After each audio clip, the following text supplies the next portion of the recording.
Yes. All right. Perfect.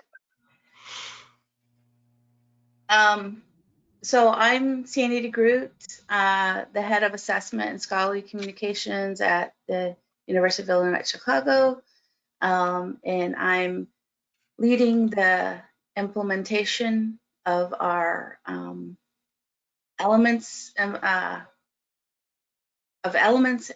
in collaboration with my colleague Janet, who she'll introduce herself, and we're kind of right now in the depths of entering information and getting it implemented. So Janet. Yeah, I'm Janet Swatscheno. I'm the digital publishing librarian at UIC, and I've been working with Sandy since pretty much the beginning to implement elements. And so today we're going to talk about designing custom reports. And UIC has really taken advantage of the custom reporting feature.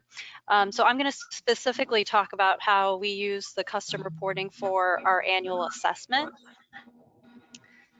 So next slide, Sandy.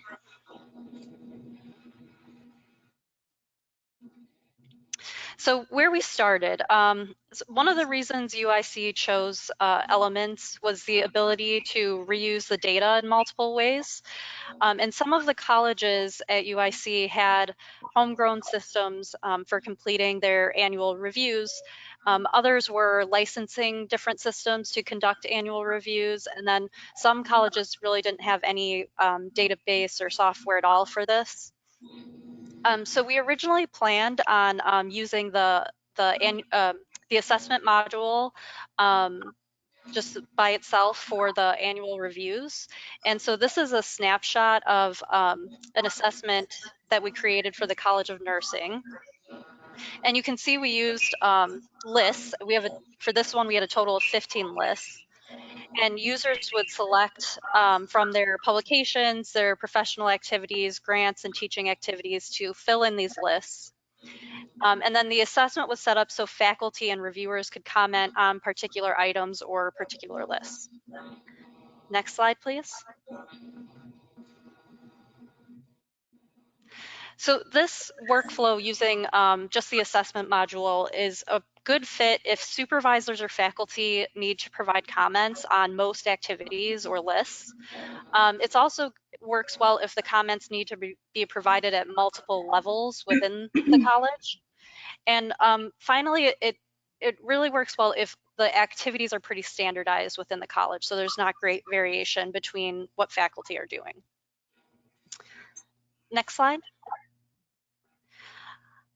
However, what we found in reality did not match this workflow. So users and supervisors found that the assessment module was more complicated than they actually wanted. So none of the college administrators and department heads really wanted the ability to comment on every item or list, with the exception of some more qualitative information like goals or accomplishments. And the administrators really emphasized the desire to press a button to generate an assessment report. And then also faculty didn't really like to fill out their activities in one UI and then move into the assessment module where then they had to go select them again. So to them, it kind of felt like they were doing the work twice, especially with how this was being implemented, because they were first seeing, they were just being introduced to the system at all at that point. So where we compromised, we worked with elements to create a compromise that everyone was happy with. So Sandy designed the annual review template, and then and this template meets the needs of the vast majority of UIC colleges. And then the Symplectic Elements team coded that template, and it's available for faculty under their CVs and reports tab. And what this does is it allows faculty to generate either a Word document or a PDF and select a specific time frame, which was important because each college has a slightly different review schedule. And then next slide, please. And so this is what we ended up with, which is a mixture of using the assessment module itself and that review template. So what happens is the faculty, fill out their activities, they run that report, and they attach the report to this assessment in the assessment module. And then the assessment module itself is really only used for that more qualitative portion of the review, where faculty need to put in things like their work in progress, their accomplishments for the last year, and their goals for the next year. And this really helps to cut down on having to manually select things in the assessment module. And it just kind of meets the needs of our faculty and administrators much better. So that report was kind of the big report we had created for assessment, but we actually also had a few other reports. Sorry, go back to this slide. So we actually had a few other reports created related to assessment. Sandy, can you go to the next slide? Here we go. So there were a few other reports that we ended up having elements create for related to assessment. So one of them was that employees wanted to be able to get a report that included their supervisor's comments. So we had that report created. And then supervisors also wanted the ability to export all of the comments in one single report. So for all the faculty that reported to them.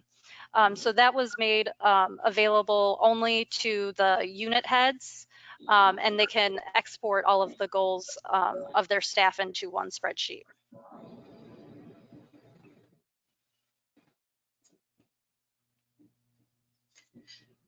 So now I'm going to talk about another report that we had created, which was our P&T dossier, which we see as probably going to be a good carrot to get a lot of people to go into elements to update their information.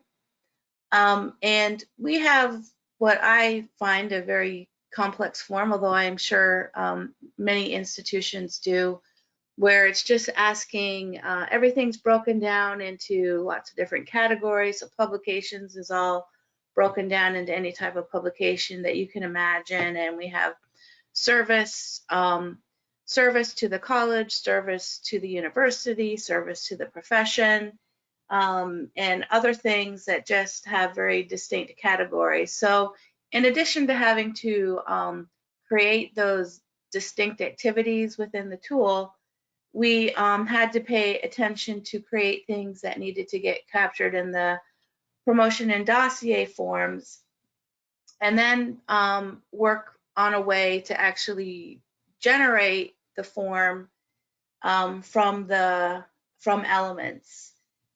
And so there was, as I was saying before, there was just lots of different breakdowns of things. And as you can see here, it's asking for publications that you had since your last personnel action, publications that you've had before your last personnel action, and then also works in progress and works that have been accepted. So even within a category, there was a breakdown of where that information needed to get placed within the form. And so there was also a category of information should only go in this that occurred since someone received their terminal degree. And then other instructions that said the information here should all come before the person's last personnel action. And then another spot where it would go since their last personnel action. And what a personnel action means, basically, when did someone start on the tenure track, or when did they get promoted to an associate professor? That would be considered a personnel action. So even if they had been at the university for a while, if they switched from one track to another, that would be considered a personnel action, and that would be that date division. And so different dates were needed for different things to generate lists. The dates were not always in our HR system, so we couldn't even just bring them in to have that date already existing in the system. Some of them had it, some of it didn't. Also, some of the instructions say if someone's on a Q contract, which means that I don't really know what it means. It doesn't really matter. But so someone has a Q contract, they're not doing things from their last personnel action. They're doing things from the last 5 years. So there just wasn't anything standard to anyone. And as I said, there also wasn't a date in the database. And so that added a lot of complications in terms of how do we actually grab information, put it in the right spot. And then, as I've already talked about, we had all these different publication types that had to go into different categories. And then within those categories, it also had to be separated between published, accepted, in progress, and if it was in progress, designate if it had already been submitted or not.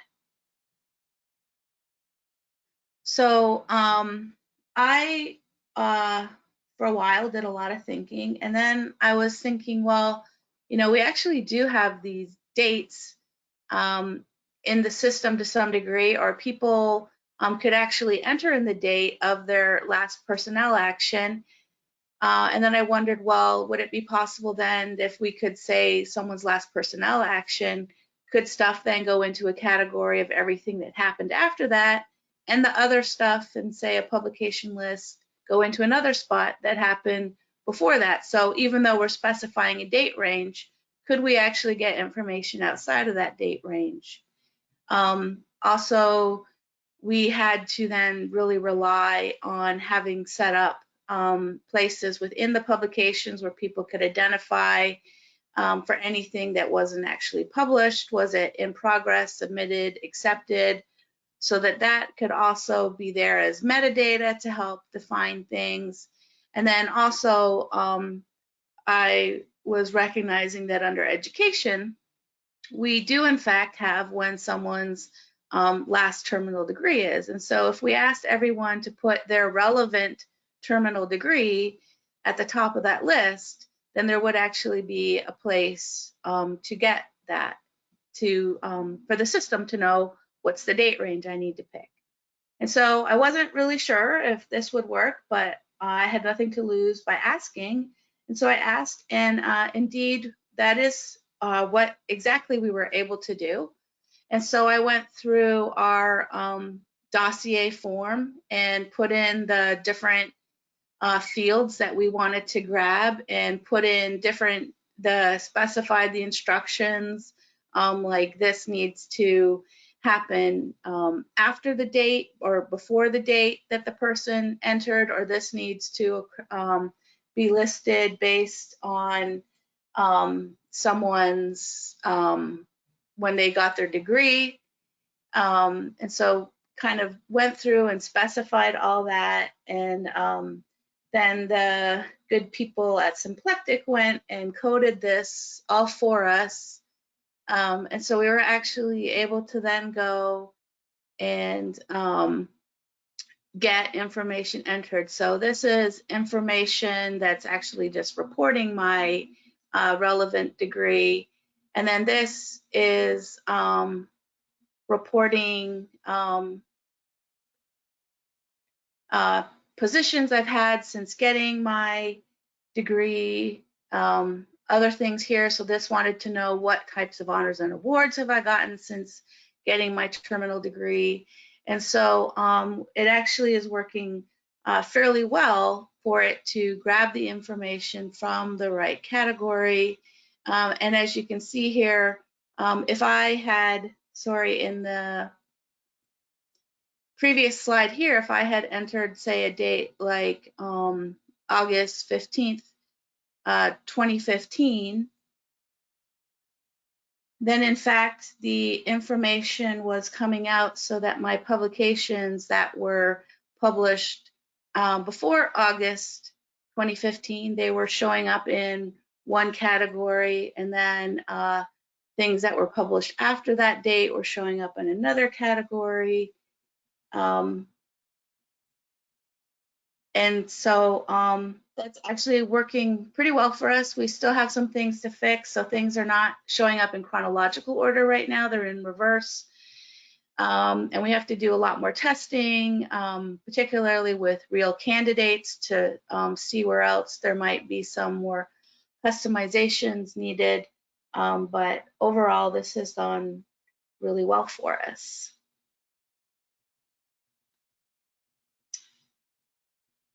Great. Yeah, thank you, Sandy. We're gonna open it up for questions. I'm just gonna give it a couple of minutes for the questions to roll in. It always takes a second for them to load, sorry.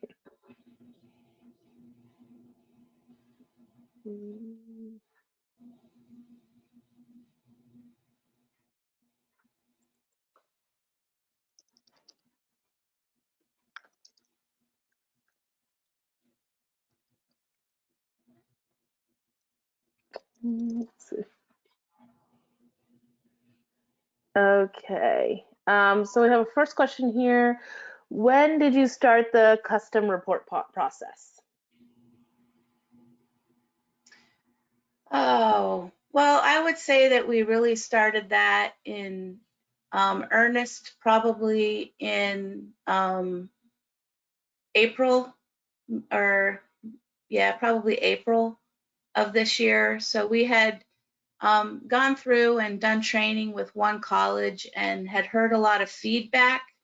But it wasn't until we really met with another college and started getting sort of the same type of feedback that we then started to have some conversations with Symplectic. And once we actually mocked up a document, it only took them a couple of weeks to get back to us with something pretty robustly complete and workable. So it was been a very nice timeline for us to be able to hear responses from our users and then talk with elements, get something created, and get them to turn something out in response. And I will say, like, I think there was, one college that we talked to where there was sort of a very vocal person, very unhappy with what we were reporting was going to happen out of the box. And so we were able to go talk to Symplectic. Symplectic was like, we can do these things, put together a mock-up. And we were able to do that in such a short period of time, and in time for them to actually need to be able to generate that report, that it kind of like really shut down any, like there was a real potential, I think, for us to like totally get derailed with implementation. But the responsiveness, we were able to just kind of shut down any complaints because we could come through with what they wanted in terms of the custom form that Janet presented on. And to also be able to generate that for an entire college, so that not just getting a report person by person, but a report with all that information for the college. That's what the colleges wanted. And I'll just add that for the P&T dossier, at least, even though we didn't start on the report, creating the report for a while, Sandy had been thinking about that all along, and we always knew that we wanted this system to fill in the P&T dossier. So when we were creating our activities at the very beginning of implementation, we were thinking about the P&T dossier. Okay, fantastic. Thank you so much. We have a couple more questions that have come through. Did you meet with the school or work from a report format that they already had for each of the reports? Janet, do you want to answer that? Yeah,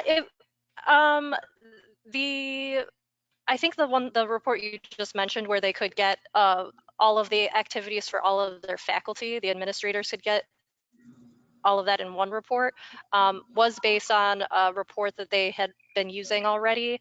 I don't think it looked exactly the same, but did this essentially the same thing where they could get it all at once. But in general, I don't think every college was using a different system, so it wasn't like we were trying to recreate one particular system because that just wouldn't really work. Yeah, so, but I would say every college was like basically asking for that granular level of what are your publications, what are your book chapters, what are your books? Like they weren't just asking for what is your list of publications, which I think is what made it more complicated to use the assessment module because they just wanted all this granularity and so from that perspective, even though everyone's order might